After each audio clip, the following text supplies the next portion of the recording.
still have the Sunday Times? Last one right here. Thanks. Hey, what are you doing? My parents' obituary is in here. At the core of the show was always two people who loved each other and wanted to be good at this, and they both wouldn't take no for an answer. They both, it gets tempting in every relationship. There are moments when you want to go, I'm just going to throw in the towel.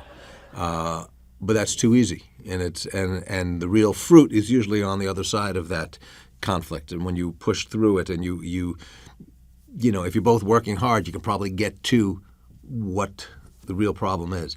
And so that we worked really hard to make sure that the mutual affection was there and that it was evident to people.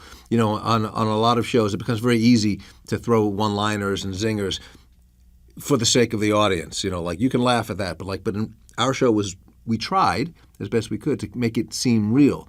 And in real life, people don't just insult each other without some repercussion, some bruised feelings, some blowback.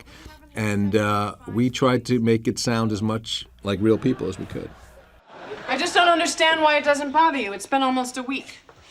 It's not a week. Sunday will be a week. What's going on with us? What's going on is that we're married 5 months and the sexual part is over. See,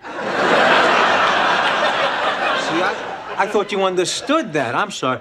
That's what happens now. And I remember I called Helen and I said, I have this show that I think you'd be terrific at.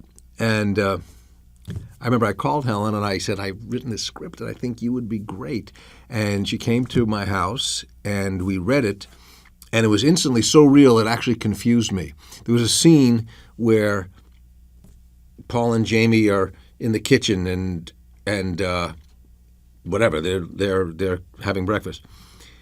So rather than just read it, Helen got up in my house and started acting. She started washing the dishes, and I actually said, Helen, you don't have to do that. We're going to get. She goes, no, that was the scene. I went, wow, okay, it was so real, it threw me. So that's the kind of actress she is. She just really digs and makes it real.